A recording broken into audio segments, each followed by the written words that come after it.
Então abra sua Bíblia comigo, vamos meditar juntos aqui. Em Mateus capítulo 8. Mateus 8. Vamos ler Jesus, vamos ter ele como nossa hermenêutica aqui agora. Mateus 8. Nós podemos... Vamos só voltar um pouquinho, 7:24. Deixa eu te situar do que nós vamos ler aqui. Mateus 7:24 diz o seguinte: portanto, quem ouve essas minhas palavras e as pratica é como um homem prudente, que construiu a sua casa sobre a rocha. Caiu a chuva, transbordaram os rios, sopraram os ventos e deram contra aquela casa e ela não caiu, porque tinha seus alicerces na rocha. Mas quem ouve estas minhas palavras e não as pratica é como um insensato que construiu a sua casa sobre a areia. Caiu a chuva, transbordaram os rios, sopraram os ventos e deram contra aquela casa e ela caiu. E foi grande a sua queda.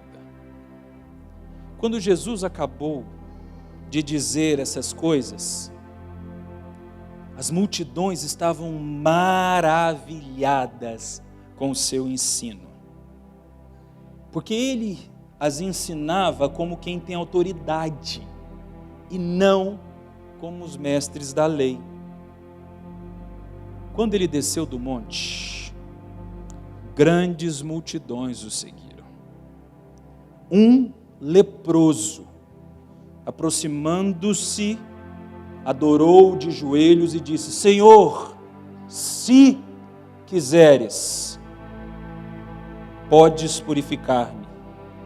Jesus estendeu a mão, tocou nele e disse: quero, seja purificado. Imediatamente ele foi purificado da lepra.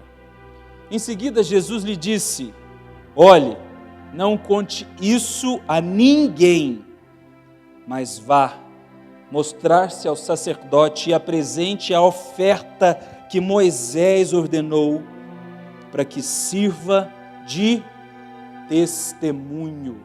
Só até aqui.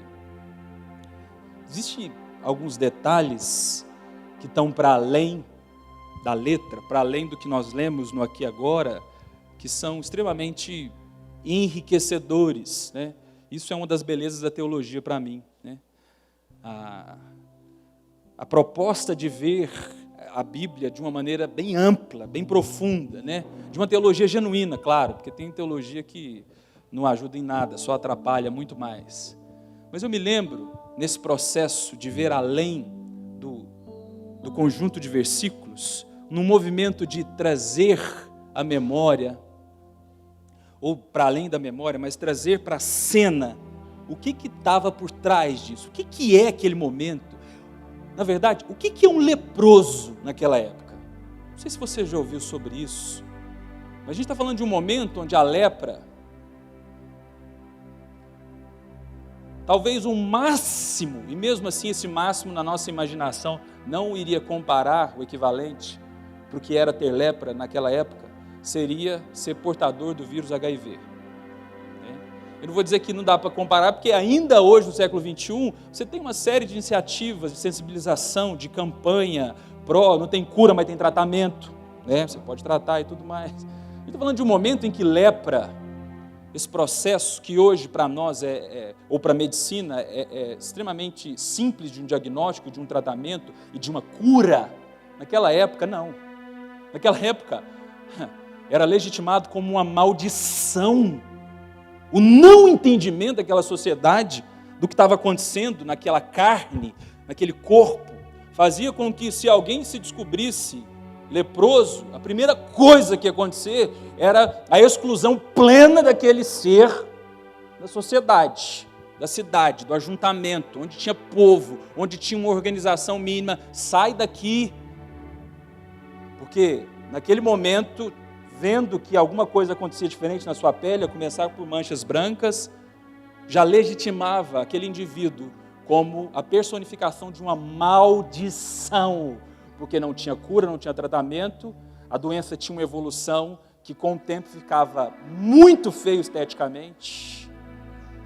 Esse processo da carne se apodrecer, aquilo que ia acontecendo, deixava todo mundo ao redor com muito medo, e a saída e a alternativa daquelas pessoas era excluir. Por isso você tinha lugares bem distantes do conceito de cidade que se tinha na época, para que essas pessoas pudessem ficar lá amontoadas, esperando a morte. Então, você tinha esses lugares para leprosos próprios para isso. Fica todo mundo aí, levava alguém, alguma autoridade da cidade, pegava aquele indivíduo, leva para lá. Aqui você não fica mais, já era. Ele tinha uma sentença de morte social. Mais ou menos isso. E é interessante, irmãos, porque a gente começa a ver, sem esse detalhe, Jesus curou um leproso, mas eu quero chamar a sua atenção para você entender que dimensão de cura é essa. E lembra que o nosso objetivo aqui é perguntar para nós mesmos, e agora a gente traz para a cena aqui a palavra de Deus, ou a pessoa de Jesus, o que é o amor de Deus? Diz a narrativa, se você for ler os capítulos anteriores, Jesus estava num momento com as pessoas, ensinando no monte, o sermão do monte, que é um tratado sobre como existir de maneira abundante, plena, falando de princípios, de bem-aventuranças, e as pessoas estavam gostando daquilo, e de fato era um certo alívio para a vida que elas estavam vivendo. E aí diz o final, capítulo 7, que Jesus vai concluindo esse processo junto com essas pessoas ali, resumindo tudo, como a história de duas casas, uma que é construída na rocha, outra que é construída na areia, e diz a narrativa que a multidão ficou maravilhada, gostou, encheu os olhos. Que coisa linda, ai, que coisa boa, palavras bonitas. Logo em seguida começa o 8. As multidões, ou a multidão, como você queira, começou a seguir Jesus, e atrás, Diz a narrativa, assim, a narrativa começa, um leproso. Só que aí eu chamo a sua imaginação para dar as mãos com a minha, e a gente entender que esse leproso não caiu do céu. Você acha que ele caiu do céu? Um leproso. Não, querido. Vamos agora na proposta que eu coloquei aqui para você. Um leproso que vivia nesse contexto, bem distante. Eu fico imaginando que esse leproso tem uma história de vida. Antes de ser leproso, ele era normal. Eu fico imaginando o que é para esse homem um dia olhar e falar, meu Deus, ele já sabia, era comum. Uma dimensão dessa, a pessoa já tinha consciência de como é que começaria. Então um dia ele levanta para trabalhar e olha assim uma manchinha branca no braço, e aí ele já coloca uma camisa aqui e fala, meu Deus, se alguém ver, eu tô lascado. Aquela angústia de ver aquilo, e aquilo começa a crescer, e um belo dia ele não consegue tampar mais, e alguém vê aquela mancha, já pá, na hora, indigno, imundo, essa é a expressão correta, imundo. Dá licença não, dá licença sou eu e você. Sai fora, irmãos, você é uma maldição. Sabe o que eu fico pensando, irmãos? E aí, claro, essa minha veia como psicólogo, grita nessa hora. Imagina esse homem olhando para dentro dele e falando, meu Deus, o que eu fiz para merecer isso? Porque a gente, na nossa caminhada, por muito pouco, ou por qualquer coisa que vá nos acometendo, quando nós não conseguimos uma explicação racional, a gente volta para a máxima, o que eu fiz para merecer isso? E aí eu imagino esse homem lá, junto com os outros leprosos, esperando a morte. Eu imagino o estado de alma, aquela alma degradada, aquelas emoções, aquilo, meu Deus, devia ser algo assim, caótico, bem desafiador até para a nossa imaginação, ou para quem nunca passou por isso. A rejeição, ela se configura, ou ela se figura como a dor mais aguda na alma, Enfim, e aí Eu fico imaginando, porque a Bíblia fala um leproso, mas eu fico imaginando que o burburinho correndo, falando de um homem, de um Jesus, de um homem que se dizia filho de Deus, isso de alguma maneira chegou lá, nessa comunidade, nesse leprosário, nessa escória, nesse esgoto, que era onde essas pessoas com essa realidade viviam. Eu fico imaginando esse homem ouvindo isso, e talvez por ouvir isso, pensasse, meu Deus, será que é agora? Uma chance? Eu fico imaginando esse homem ouvindo isso como um alento bem genuíno, mas ao mesmo tempo, lembrando que ele teria uma multidão para enfrentar. Tem um detalhe muito significativo aqui. Um leproso, imundo, maldição no esgoto, para não perturbar a ordem, era colocado sobre ele um sino, um sininho aqui. Porque quando ele começasse a se aproximar, como não dá para saber, dependendo do momento da doença, se você é ou não leproso, mas se você tem um sininho, o sininho começa a tocar. E se as pessoas ouvissem aquele sino, leproso, imundo, dá licença, elas teriam legitimidade para escorraçar, para chutar aquela pessoa. Irmãos, um leproso é uma pessoa intocável, ninguém vai tocar na imaginação das pessoas, aqui poderia pegar pelo ar, que dirá pelo toque.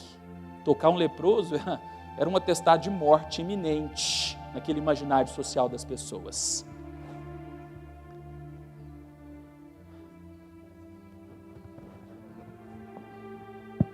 E aí, se começa um processo interno, e você ainda está junto comigo, não solta a mão não, você fica para trás.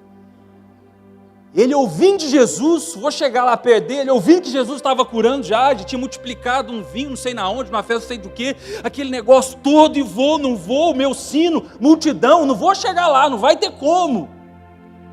E aí ele começa, talvez numa atitude genuína dentro dele, ele fala assim, é tudo ou nada, eu vou. E aí ele vai e diz, eu li o final do 7 para você entender, irmão, Jesus não estava sentado no monte, sozinho.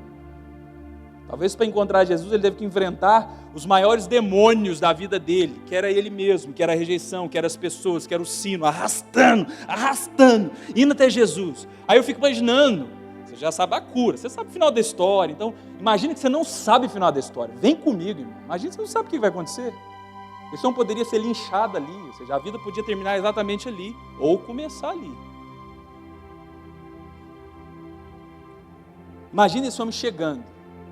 Tudo bem, a multidão estava lá em êxtase, gostando de Jesus e tal, estou tentando ver Jesus, ele vai chegando assim por trás, então ele tentando de alguma maneira tentar conter o sino, mas de repente não dá, e o sino toca, e as pessoas vêm, já chega para cá e fala, coloca a mão na boca já naquele ato de nojo, de ânsia, e fala imundo, e já abre aquele mar, as pessoas com muito medo, porque tinha muito medo, imagina a rejeição que esse camarada viveu até chegar ali. Tudo. Para além, talvez, da dor física, da doença. Irmãos, nós não temos dimensão do que é, assim, dimensão que eu digo, só pensando assim, é complicado te explicar o que a rejeição faz na existência do homem.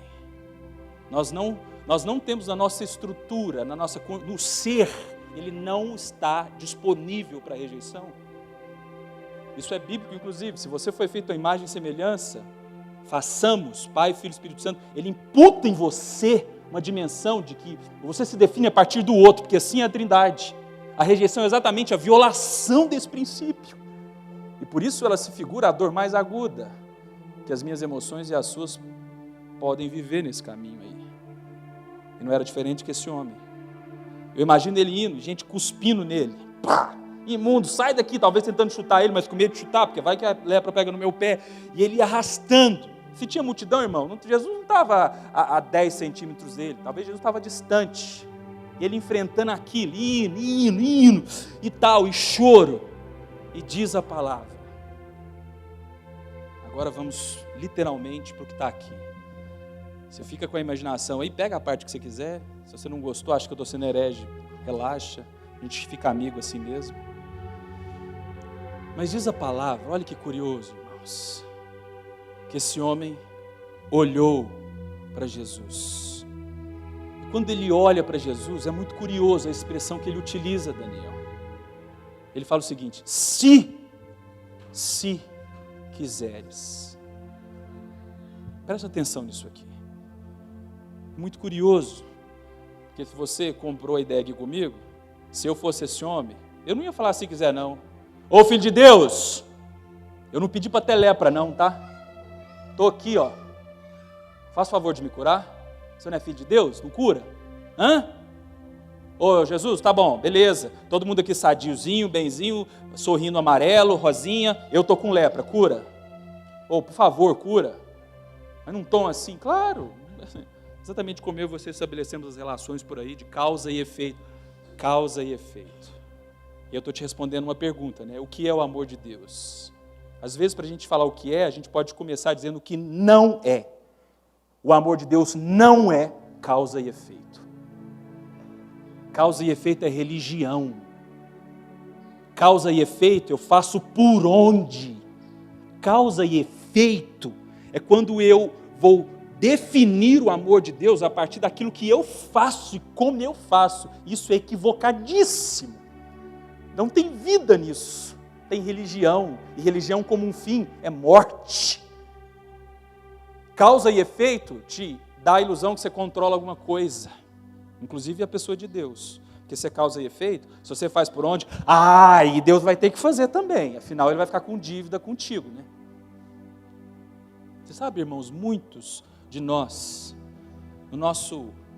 na nossa espiritualidade, estamos insensíveis ao amor de Deus porque acreditamos que é causa e efeito.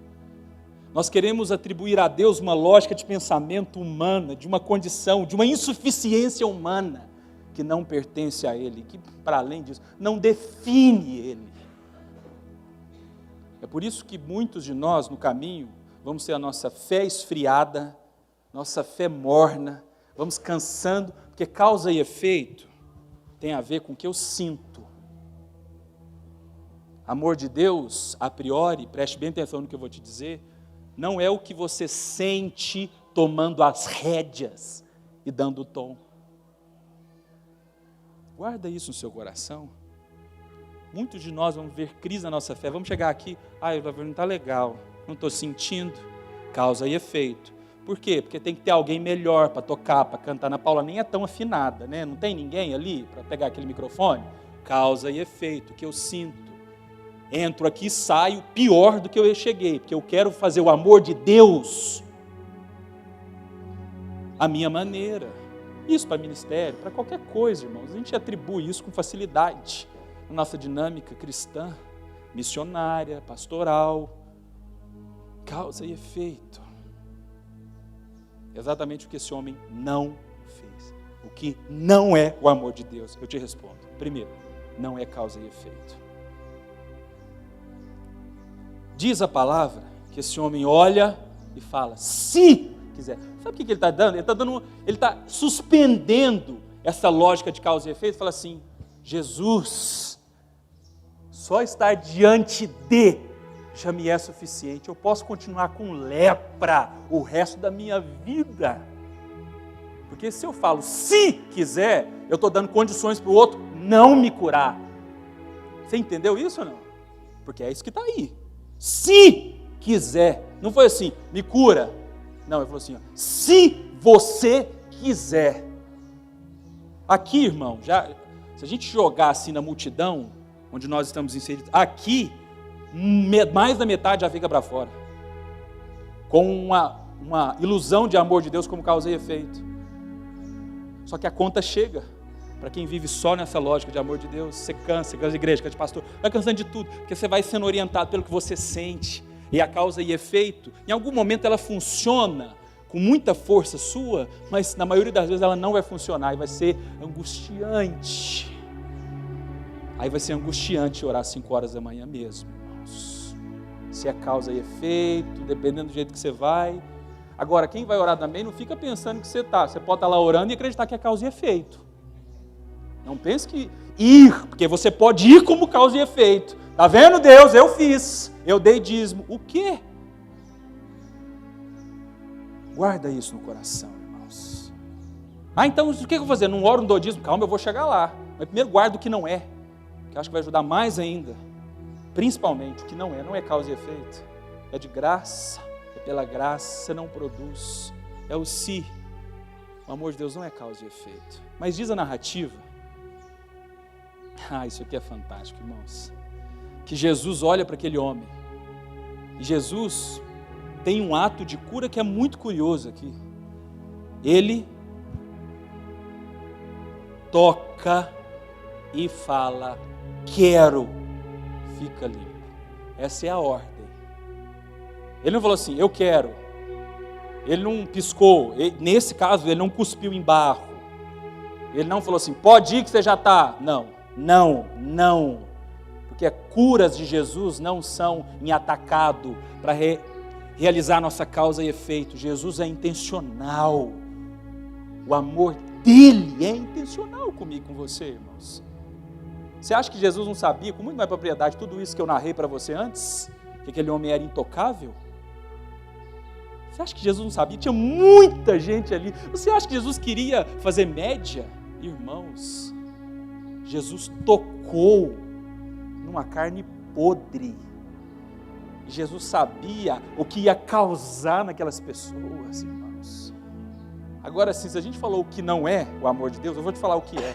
O amor de Deus, primeiro, irmãos, ele nos toca, ele é generoso, ele nos inclui, ele lança fora o medo. Por que esse homem, eu fico instigado, quando eu comecei a estudar esses contextos culturais da época, que isso é muito legal da teologia, eu gostei muito. Eu ficava olhando aquilo ali, porque você começa a olhar a Bíblia com outros olhos. Não que você perde a espiritualidade, quer dizer, perde se você quiser, mas pelo contrário, enriquece mais ainda, né, Cirlei? A gente que às vezes conversa sobre isso. Eu falei, meu Deus, como? Como é que esse homem conseguiu chegar até lá, por essa lógica toda?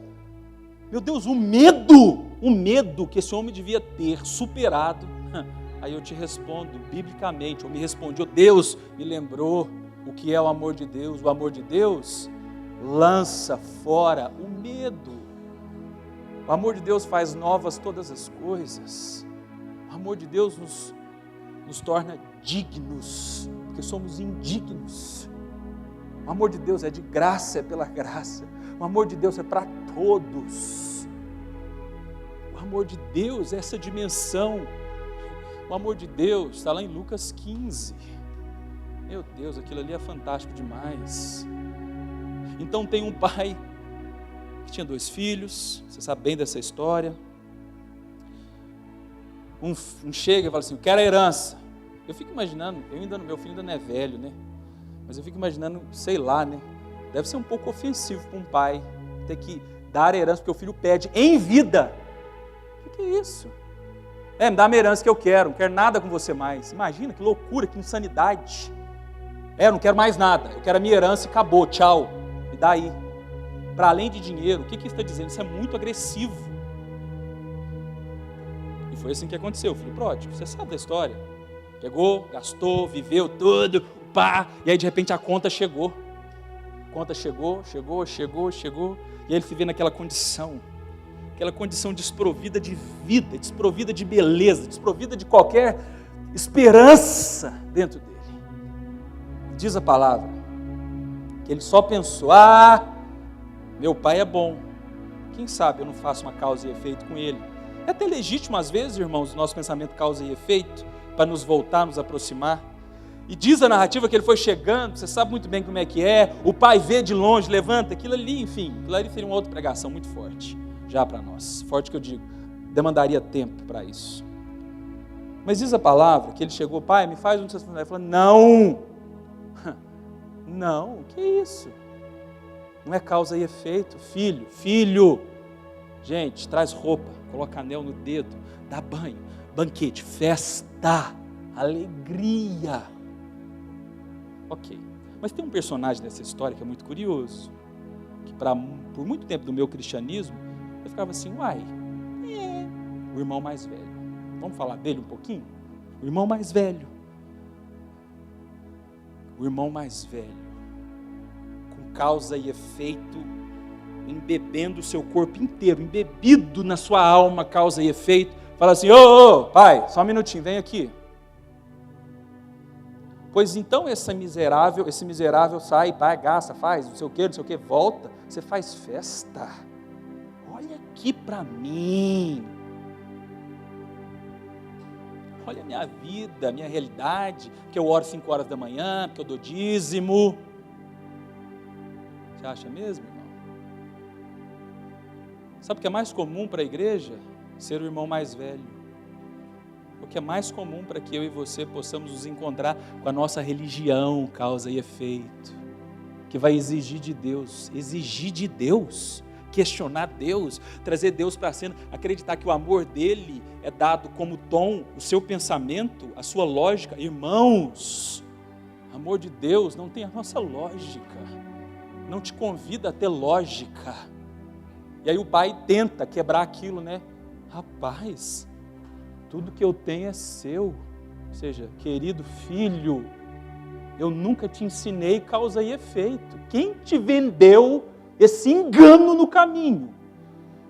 Eu nunca te disse que a sua relação comigo era de causa e efeito.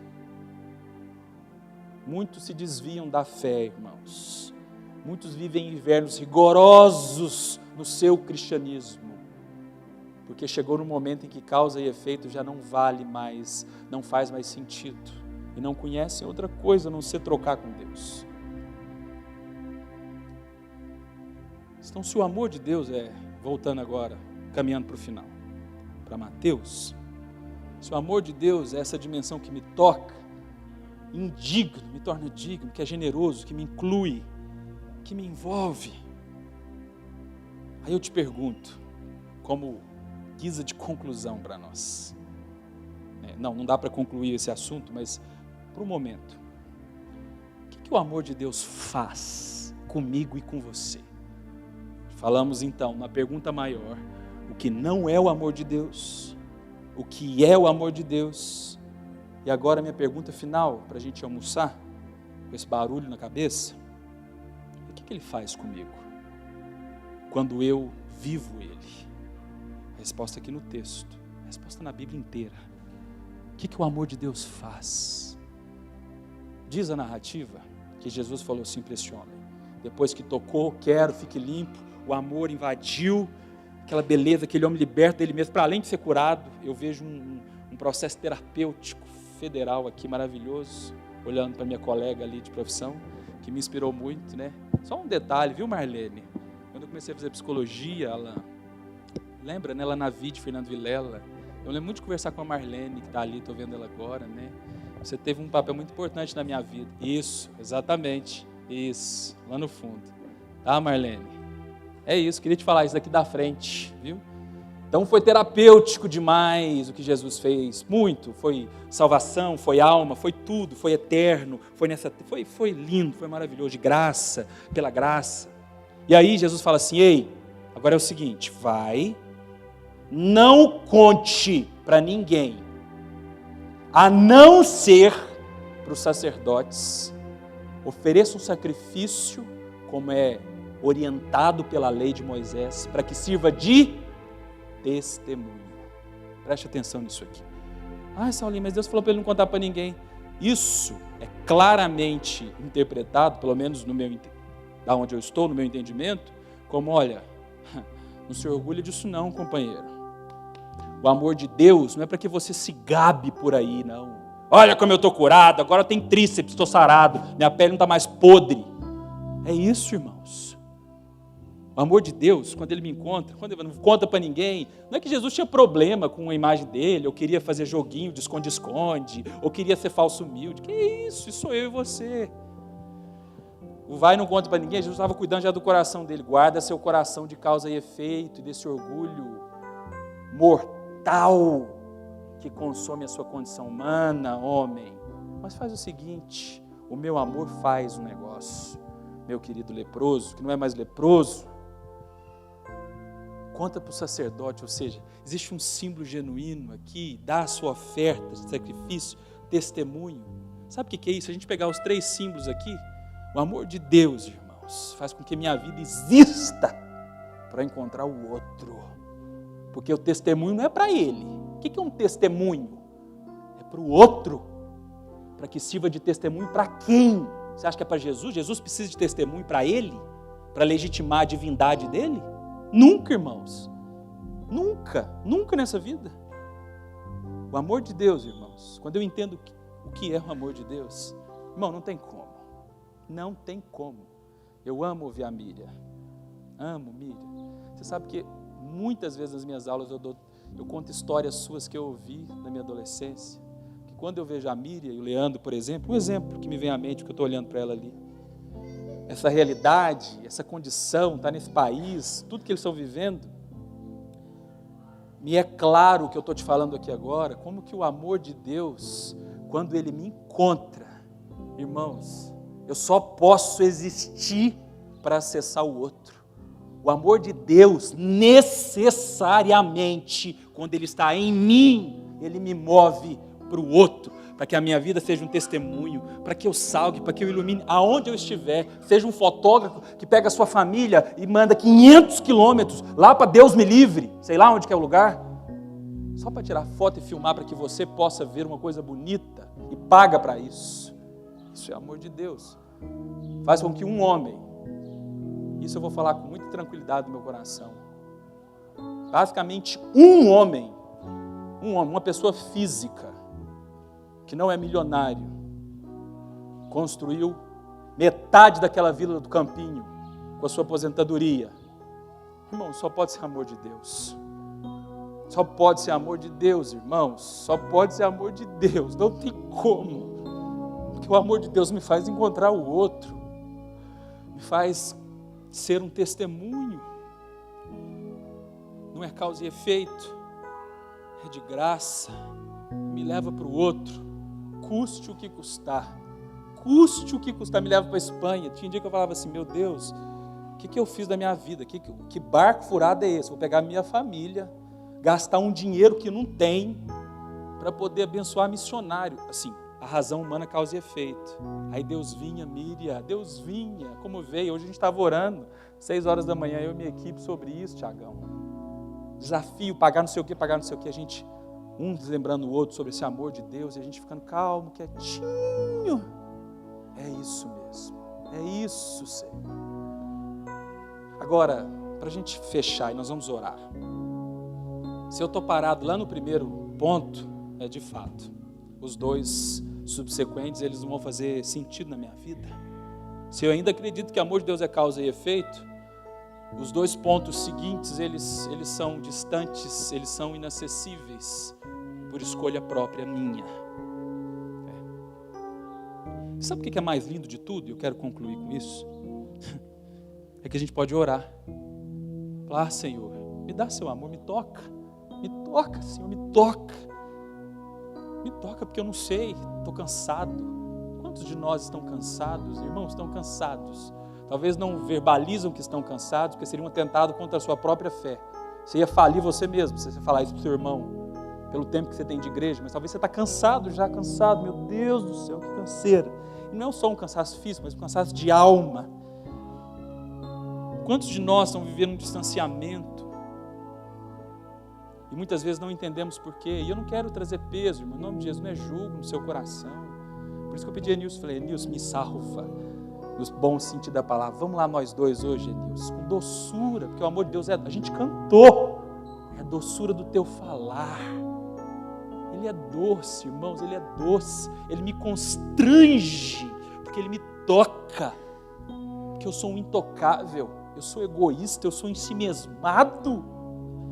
Eu não encontro o outro, eu encontro a mim mesmo todos os dias. Feche os seus olhos para a gente orar um pouco agora. Nós vamos ouvir uma música aqui primeiro. Eu trouxe uma música aqui.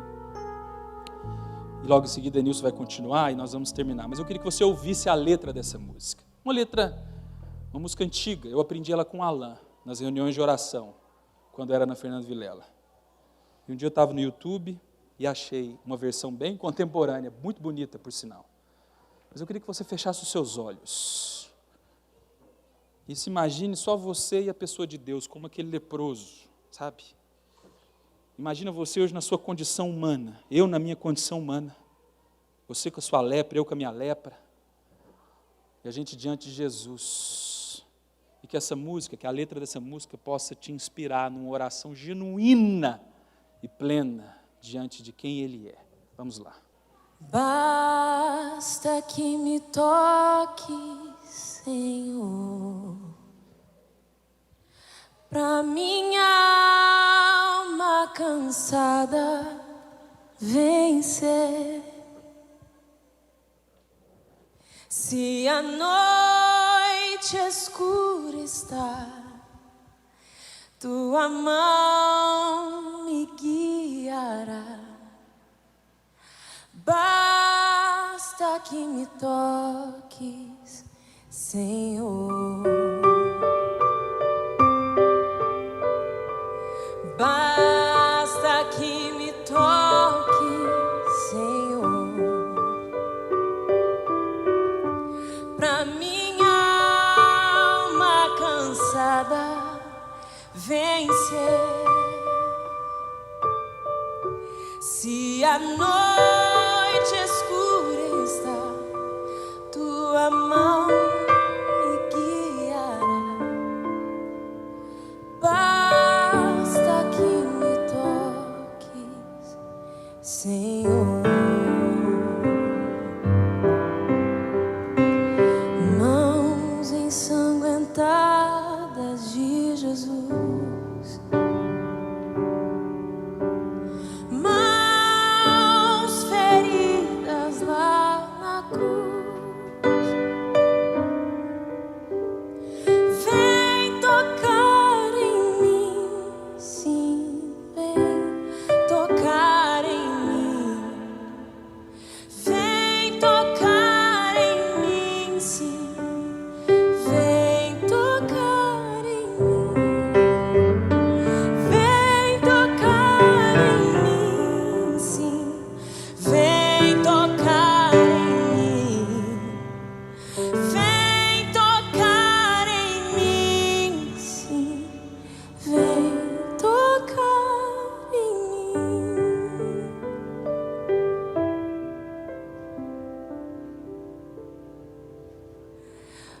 tocou-me, Jesus, tocou-me, de paz Ele encheu meu coração. Quando o Senhor Jesus me tocou,